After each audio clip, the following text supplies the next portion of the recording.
So a mixed bag of fortunes there in that report about labour and their demands in different parts of the country. Well, that's our focus here this morning, and we're joined by Onyeka Chris, who is the Acting General Secretary of NLC. Thank you for coming on this morning. My pleasure. Well, yes, we've seen several demands made by labour, but how did you arrive at the figure that you're asking government of? The most important thing is that the wage floor is negotiated or renegotiated after every 5 years. And now it's overdue for renegotiation. And we know that things have really changed in Nigeria. Inflation has gone up drastically. The exchange rate has bottomed out. And living conditions have become worse in the last 5 years. Things have gone bad. Is it accommodation? The price of bread has gone up. I know that, I'm sure that everybody knows that the price of bread has gone up by about 25%. The price of garri has gone up by almost 80%. The price of rice has gone up by almost 50%. And these are the things that Nigerian workers spend their meager income on. And in fact, you don't have to go too far to know that it is justified, it is moral, it is something that is acceptable. Statutory is something that also must have to be negotiated. And the figure you talked about, 50-something, we have asked for 90,000. We are asking for 90,000 naira monthly because we know that the prices of things have really gone far ahead. How much do you pay for a liter of petrol? When was the last time you had 6 hours of electricity in your house? It means you have to go and run your generator. How much do you pay to buy a liter of fuel? It's moved from 86 naira 50 to 150, 200, depending on where you're buying it from. And Nigerian workers are the ones that are actually going to spend this. So things have gone up, and so salaries have to go up. Well, these challenges are with us, and they've been with us. Yeah. And Labour appears to always be fixated on this regular 5-year period wherein they have to renegotiate the minimum wage. Does Labour ever think about maybe pushing for stronger naira, for instance? Because if it were, I'm not sure Labour will be bothered about increase or renegotiating the minimum wage. The Labour movement has always been involved in every aspect of the Nigerian economy. We have always asked for responsible and prudent management of the economy, and that includes the exchange rate. I remember that in the last 4 years or 5 years, when Sanusi was the CBN governor, and the issue of the 5,000 naira note, came into play, the Labour movement resisted it. The Labour movement was at the fore, because we knew the damage it could have caused on the naira. And also, one other thing is that the Labour movement is on the fore in asking that petroleum products be refined in Nigeria so that we'll stop importing, because we know that the singular effort of refining all our crudes in Nigeria, and getting our products domestically supplied will remove a whole lot of pressure on the naira. And when these pressures are removed on the naira, and then the problems we're having will be reduced. That does not mean that even if the pressures are reduced, and you still have profligacy in the people that are governing us, that still will not make any sense. And so the battle or the struggle for a better Nigeria is a collective one. It's something that is holistic. It's something that is fought at the level of probably fighting some of the macroeconomic indices, and also at the level of moral suasion, talking to the people that are our leaders to ensure that right policies and right actions are taken. Does Labour consider the consequences if states were to, for instance, pay the increase in the minimum wage? The states may not have that capacity to sustain it. The states have capacities to sustain the increment. Why? all the states have to do is to look at the IGR. All the states have to do is to be more responsible, more prudent in the way in what they spend their money on and in the way they spend money. That is all they have to do. It's sincerity. And when they tell you about the size of their overhead, you ask yourself, what is the content of this overhead? When you deconstruct the overhead, you find out that the component that actually goes to workers, genuine worker salary, is so small. Let me comment here. You know, we're a federation. Yes. Are you asking for a minimum wage across all states? Same minimum wage for all states of the federation? Is that what Labour is asking for? Exactly. It's a wage floor. Wage floor in many federations. There's always a national wage floor. Let's pick one federation, which is the United States. Okay, there's a wage floor, is it not? Is there not? There's a national wage floor. Every and then state, the states. every state. It's a minimum. Let me come. There's always a minimum. A wage floor, okay, for the nation. And now what it means is that the states cannot go below that, but they can go above that. But let's not misinform the people, but it's never uniform from state to state. Yes, it may not be uniform. What we are saying. So are you asking for a uniform minimum wage in the country? Now, okay, let me give you an example. Edo State has gone up to 25. Other states are still struggling. Adams Oshiomhole just announced. You say they're struggling. Other states are still struggling because... Means they can't pay. No. The willingness to pay. I don't want to lose track of this argument because if it's not uniform, for instance, you know, so many cities and country, even in the United Kingdom, they all started by talking about minimum wage. They've increased a whole lot. And this, for instance, if you look at what is happening in the United States, it doesn't fall with what Labour is asking for in the country. There's no uniform minimum wage every state, and there's also a caveat in almost all the states, and they say the governor can halt the increase in the event of a recession or budgetary downturn. Is Labour also looking in that direction when we talk about recession or budgetary downturn for states? Suleiman, in Nigeria, labor issues are in the exclusive legislative list. The state governors cannot make laws concerning labor issues. And that includes wage determination. Now, the wage floor is specific to the federal government. And the federal government cannot abdicate that responsibility. We understand the society where we live in.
And when you leave such issues to the state governors, there will be chaos.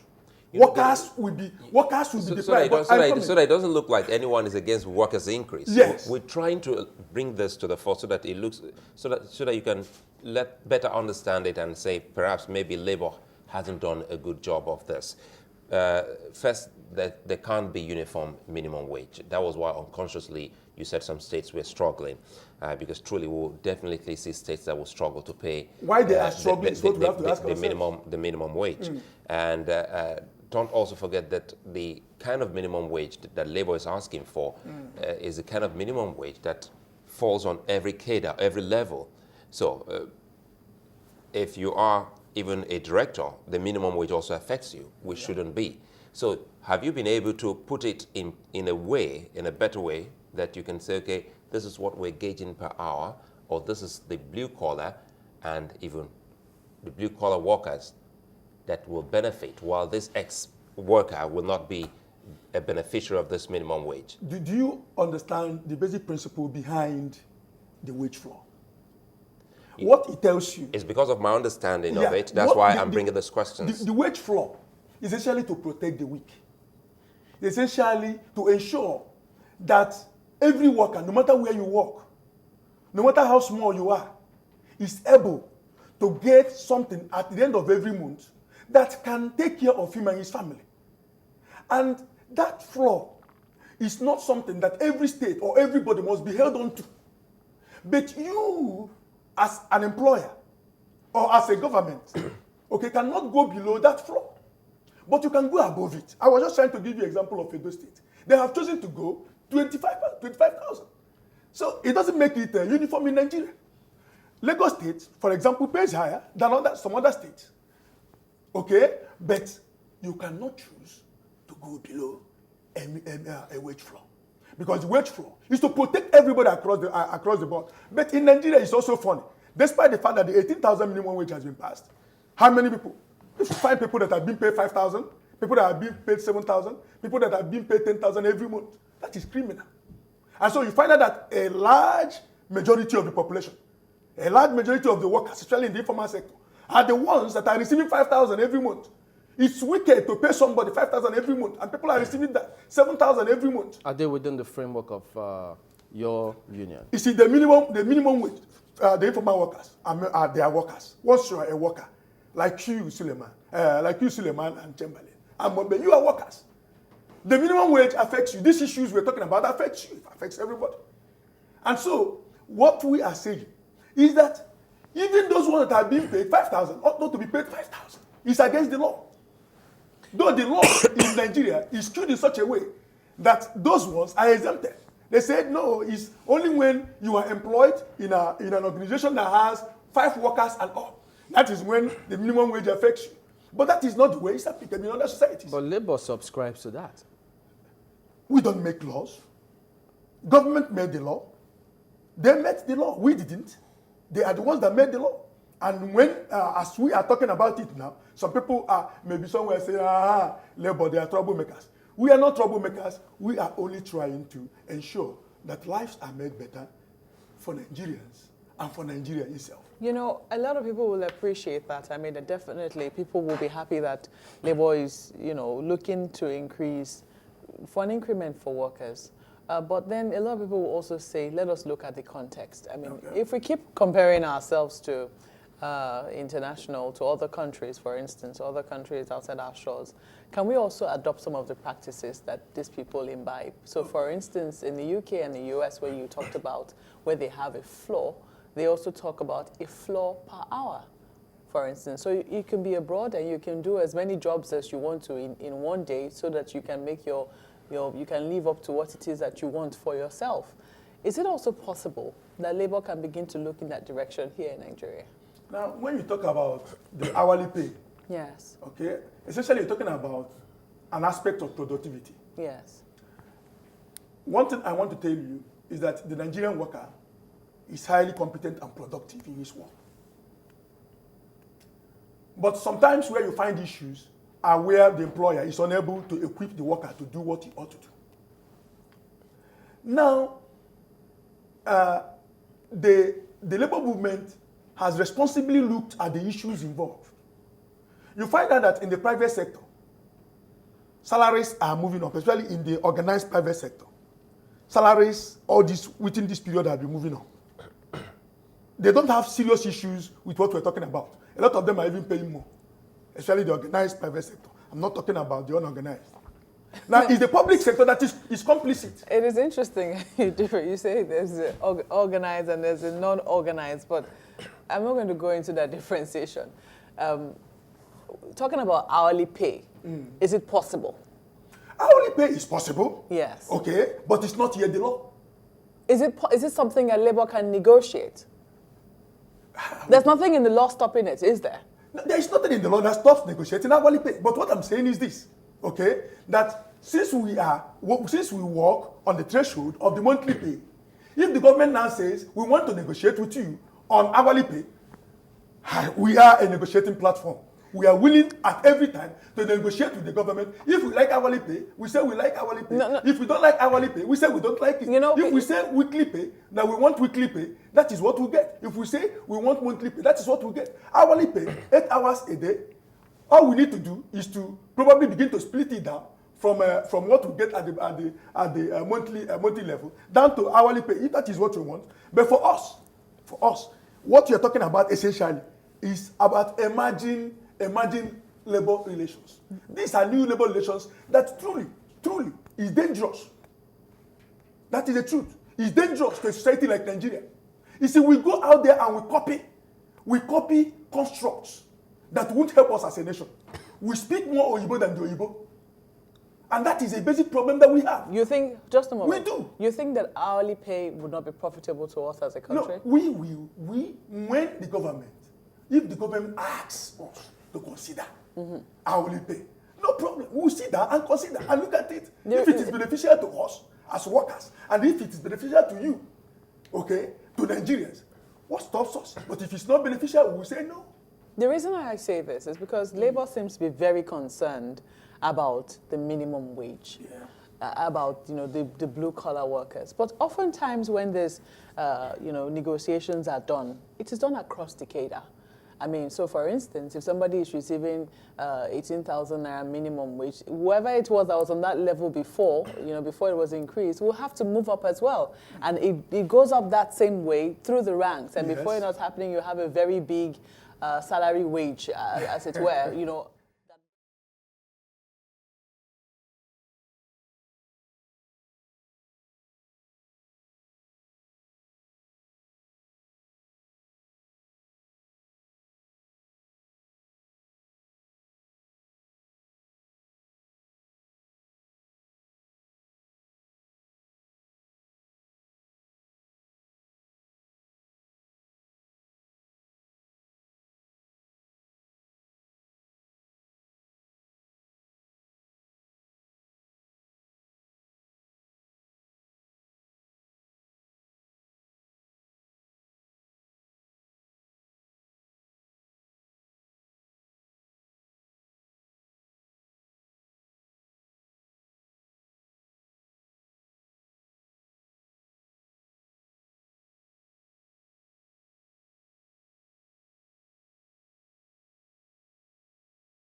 that government must pay. You understand what I'm trying to say? So at the end of the day, is there a way that we can differentiate and say, look, we're trying to ensure that some people, are actually lifted up. 18,000 naira is very poor as a monthly salary. But is there a way we can say that these people who are affected by the 18,000 naira minimum wage can move up? But those who are where they are, and are still a little comfortable, can we leave them where they are? Or is this must it be across board? When you lift people up, okay, then there has to be movement across board. What you do when you hold some people down and you move others up becomes what? An injustice. Is that not correct? You hold some people down so that others can move up. That's a problem. But you can move, but the rate at which all of them move is not the same. Like in the last one that was implemented, I was involved in some states negotiating at the state levels. The rate at which the ones that are below, that were below the 18,000 threshold, were moved, was different from the rate at which the ones that were above were moved. So these things have been factored in. If people are coming to tell you that because it's going to be across board, okay, that it's going to give us a huge wage bill. And like I said before, when the 2011 one was done, what was the difference? Did it make any huge difference? Especially the genuine workers in the states. The genuine workers in the states. Not the political hangers-on. Not the ones that have been brought in by the politicians.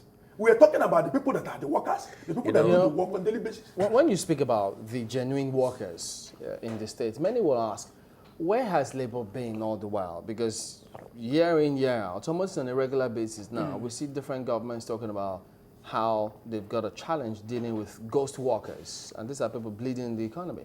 Labour works in those areas. How come Labour never seems to be available to help government to identify those ghost workers, as it were? Yeah, you see, I was telling somebody this morning, and I said, he was also accused, alluding to what you have said. And I said that Nigerian workers work under duress. Including the ghost ones? under duress. Duress, I mean, because they work under duress, you are limited, in your engagement with your employers. Okay? Now, who are those that are responsible for bringing in those ones that were called ghost workers, that padding those names into, it's not the worker. It is not the guy, the clerk. It is not the guy that carries the files. Who is it? It is somebody that is high up there, that has the means to cover it, put it, and so at the end of the day, these ghost workers get salary. And this salary goes into somebody's account. These accounts have BVN. Who are they? Why is it difficult for you to say? We have identified 54 ghost workers in social and social establishment, and the salaries were being paid to social and social. Why are they not mentioning their names? That will tell you that it's not the worker, because the workers cannot cover up their names from public. I think this blanket fight may not help the cause. I'll go back to where Margaret left off. She mentioned the blue collar worker, and these are people who work in factories, the hands-on people, could be the technicians, the average Nigerian worker. That should at least be the main focus of Labour, because the whole argument, if you say, is a blanket increase, which doesn't work in any part of the world. When you say there's a blanket increase, that was why I asked, tell us the federation that has a blanket increase and a uniform increase. So we haven't seen that.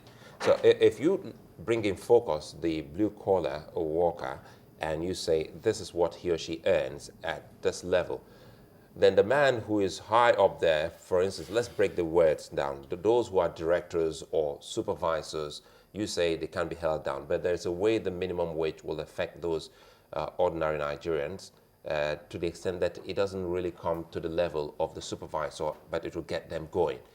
Shouldn't Labour, because Labour has its own, department. No, I know that Labour has its own department where they do have their own research. The unions. So haven't they been able to study this and look at it and see how best they can harmonize this and bring a better argument so that the states that are not viable, where to peg their minimum wage, and those that can really foot the bill. For instance, in California, a lot of people are trying to see if they can move to California because California is said to be one of the states with the highest minimum wage. They're still working on that. So that if anyone wants to go to Edo State now, that you just mentioned Edo State, we say, okay, perhaps Edo State and maybe River State, their minimum wage is high above this other state. People can move towards that. Shouldn't Labour be thinking of that and bringing forth such kind of argument? I am surprised that you still do not see it the way it ought to be. One is that we're talking about the Constitution. Okay? The only way you can have, disparate minimum wages would be to amend the Constitution, to give such powers to the states. But as it is now, they do not have such powers, fortunately, to us. And which the labor movement will responsibly resist at any time if the lawmakers would want to devolve such powers. As it is now, the minimum wage issue, and when you talk about the blue-collar workers, The blue-collar workers, don't forget, in channels today, you have blue-collar workers. And if your management, your annual increment is probably 2-3%, perhaps, it goes across board to everybody. Don't you think they But there are other incentives to others. And one other thing I want you to understand, which I said before, probably you missed it, that the minimum wage, when it's implemented, the ones that have been implemented in the past, does not carry everybody along at the same pace. I did mention that. It does not carry everybody along at the same pace. Why must everybody be affected? That's a key word. So, for instance, I mean, you've given the example of channels, and let's talk about blue-collar workers, for instance. For instance, you have the cleaners, you have the drivers. Why is it that a cleaner cannot come, do their job, and go and look for elsewhere to clean? Why can't it work that way? In such a way that if you have a minimum wage, people can do multiple jobs to make ends meet. That way, companies don't cheat workers, and workers don't cheat companies. That was why I said that some of these constructs are dangerous. They are dangerous. Now, you are talking about a labor relation that allows an employer to probably bring in somebody, he comes and cleans, and goes away, and goes to somewhere else to look for a job. But we know that these jobs are not available. They are not readily available. The employment relation is a social relation. It's a lifelong relation. And so you cannot bring in somebody and say, okay, come and clean for me. No, Just as come and clean for me, go elsewhere and look for a job.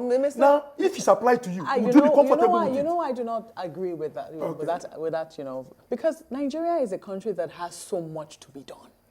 There is so much work to be done that it is unimaginable that we have so much unemployment. Okay. If not that we're not creatively thinking. That's what some people will say. So perhaps if we were able to manage more efficiently labor and the money that we pay, perhaps we'll be able to look elsewhere in terms of the jobs that need to be created and have people do these jobs. You are making it seem as if labor is the problem. I'm not saying labor is. Nigeria's economy, but wait. I haven't said that. We need to wind down, guys. It's very important to note that. I we'll have haven't to said go. Onyeka Chris, Acting General Secretary, NLC, thank you very much for coming on this morning. We'll be back in a minute. We'll have more focus on this minimum wage scenario. Do join us again.